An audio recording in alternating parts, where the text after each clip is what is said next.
Today we're back on my channel, Survive and Thrive, and I hope everybody was able to have some time to rest and relax during the Thanksgiving holiday.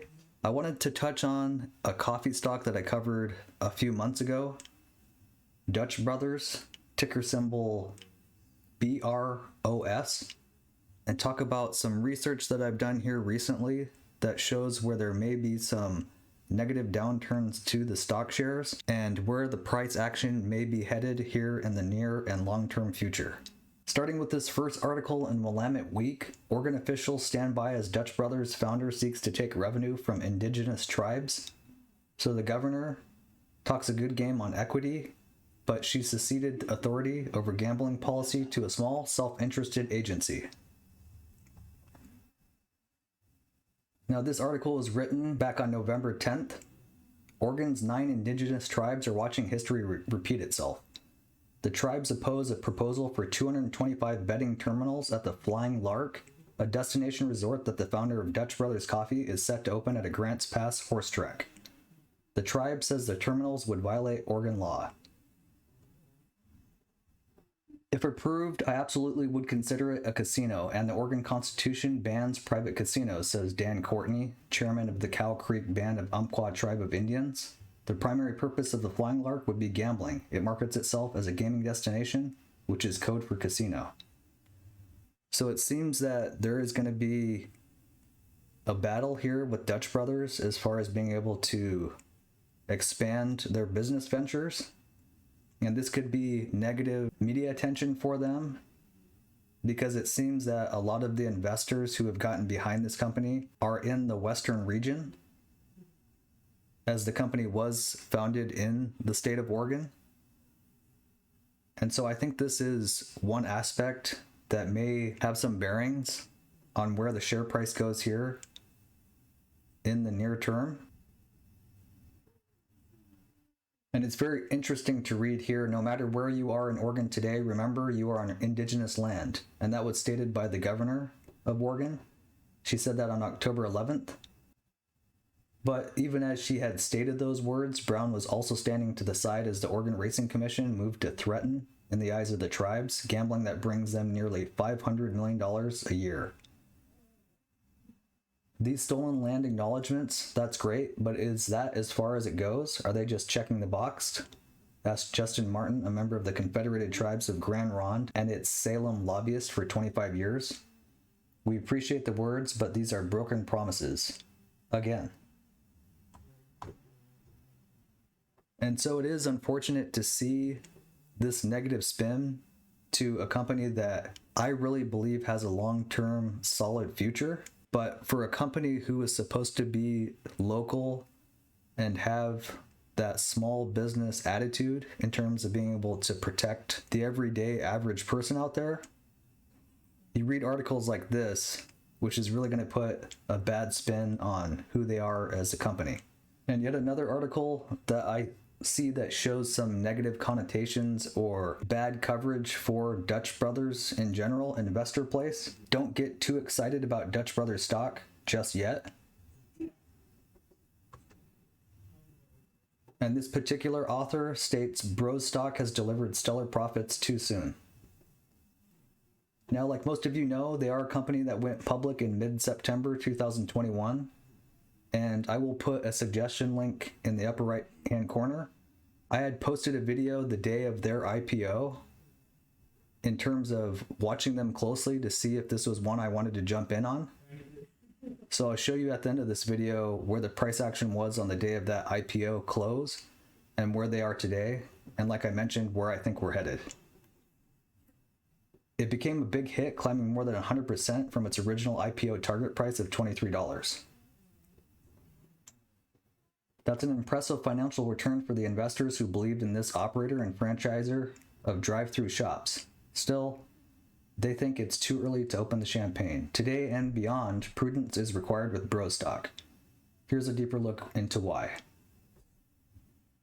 IPOs are a battle between logic and emotions.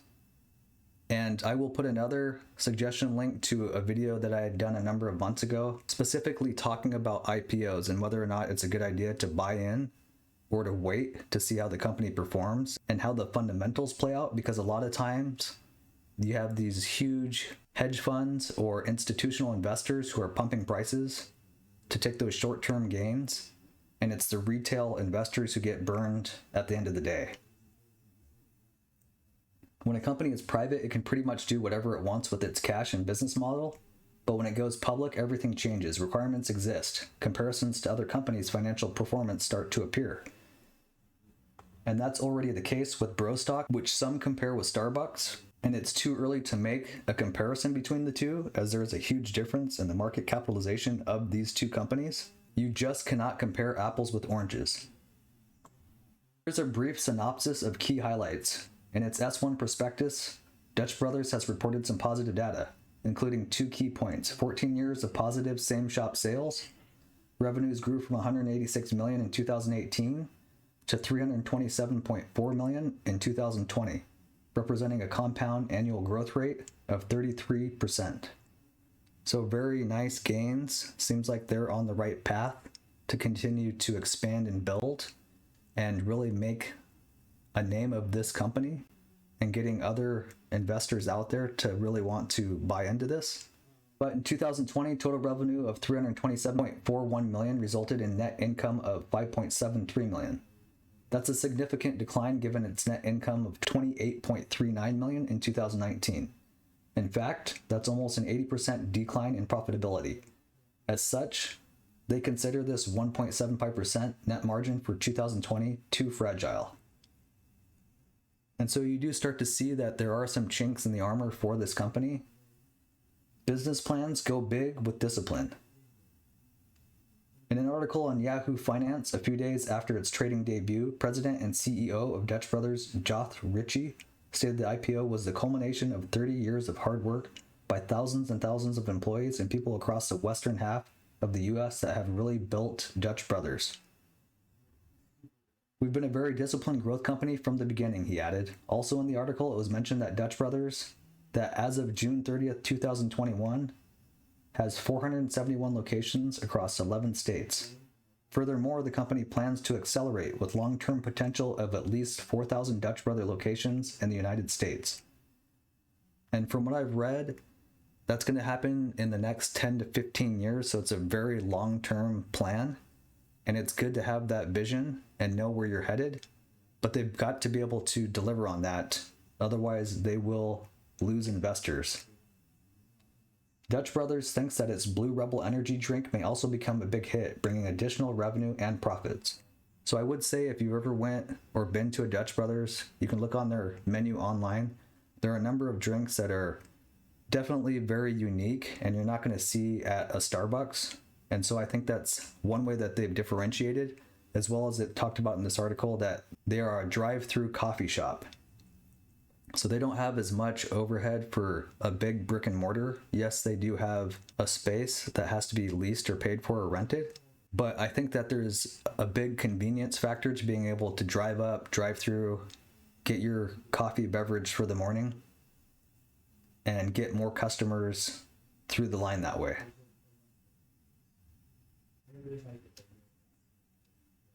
There's concern about the capital expenditures the company required to expand from 471 locations to almost 10x that amount within a few years. Large capital expenditures will inevitably put downside pressure on free cash flow and profitability as operating costs will rise. The key risk with Dutch Brothers now, marketing programs may not be successful and its new menu items and advertising campaigns may not generate increased sales or profits. It may not be able to compete successfully with other coffee shops, QSRs, and convenience shops. Shops are geographically concentrated in the western United States and could be negatively affected by conditions specific to that region. As this author has stated, if there were two main risk factors to choose from, they would focus on the intense competition and geographical concentration of shops that exist today. And I can totally support that. I'm not a coffee drinker myself, but I know that there are coffee loyalists out there, and once they get into their routine, they usually typically stay with a name that they know and trust. Now, I do think that there is a cult-like following with Dutch Brothers. From what I've seen, there's the Dutch Brothers Mafia, and this has been in play for a number of years. And so I do think that those local customers of the business will continue to show them support and potentially even invest in their company. But the next step will be, what is their expansion plan? How quickly can they build that out and still remain profitable and continue to attract more and more investors to get behind their name? One positive article in the NASDAQ, it's time to order up a piping hot serving of Dutch Brothers. This was written just within the past few days. In the mood for a fresh cup of joe and some stock market news? Oregon-based coffee restaurant chain Dutch Brothers is becoming increasingly popular, yet Bros stock still isn't on the radar for many of today's investors. This could be an early stage opportunity in a fast-growing company. Dutch Brothers has come from humble beginnings, but is now threatening and promising to become a fully national restaurant chain. It is still somewhat speculative, as they've just had their IPO here in the past few months. And just to give a quick recap of where they were and where they are today, taking a closer look at Bros stock, they first provided a price range of $18 to $20. And then just prior to their IPO, the price was set to $23 per share. Once they went public on September 14th, at $23, the stock rallied to $60 by September 21st, a week later. The bullish momentum then continued for a while longer, with Bros stock peaking at $81.40 on the first day of November. So if you had taken a look at my video on the day of IPO and bought in that day, you would have made a significant gain in your holdings today. But I don't know if that is going to last in the long term. And I still think that there will be an entry point and buy opportunity for those of you who missed out, like myself, in this company. Because I think at the end of the day, this is a long-term company that will be successful and be around to eventually compete with some of the bigger names. But it's going to take time for them to do that. And if you're going to buy in, you have to go in with the thought process that it's 7 to 10 years at a minimum to really make those substantial gains. 3 weeks later, the price share came down to $55, and it's still too early to identify a price range for this stock. Mixed results. In 10 to 15 years, Ricci wants the company's U.S. location count to reach 4,000. This may be possible if Dutch Brothers can bring in enough revenues and earnings. The company's revenue increased by nearly 50% year over year to $129.8 million. Evidently, Dutch Brothers has been selling a lot of coffee. On the other hand, the company posted a quarterly earnings loss of $117.1 million, which is very disappointing compared to the earnings of $6.7 million from the year-ago quarter. Hence, Dutch Brothers should consider focusing on turning the company's impressive revenue growth into better bottom-line results. And the bottom line, what's special about Dutch Brothers ultimately is the company's inspiring story as it rose up from humble beginnings. It's still too early to determine whether Bros stock is cheap or expensive. Only time will tell what the stock is really worth. For now, though, if you're on board with Dutch Brothers' vision of nationwide expansion, feel free to order up a few shares for the long term. And that's why, like I'm saying, I still think that it's an investment opportunity and you can get in early now. But I also don't want people to buy in when it's just under its all-time high, when there could be future downward trends or turns where you can still buy in and maximize the amount of shares that you're getting for the money that you're investing.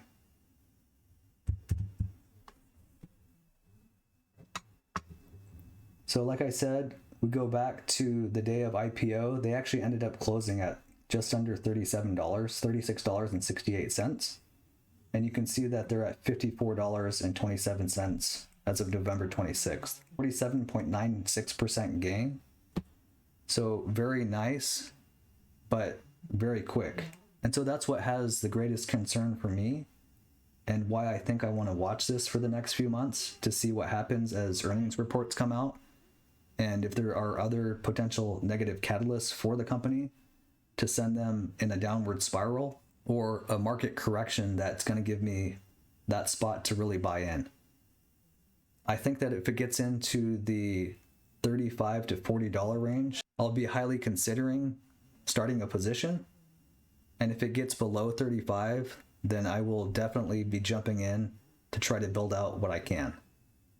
But like I said, you have to look at this, do your due diligence. I am not an investing professional, so you need to go out, read about this company, understand what their long-term business plan is and vision, and see if it's something that you also believe in and have the faith. If there's others out there that have interest in this company or have holdings, leave comments below. Let us know your thoughts about where you think this company is headed in the near and long-term future. And I'm continuing to build out my community here in YouTube. I'm at just over 100 subscribers. I would like to get a lot more, and it does seem like it's steadily climbing here in the past weeks. And so I want to continue that momentum and provide free content out there to others to be able to learn about financial strategies, investing in the stock market, as well as the crypto space.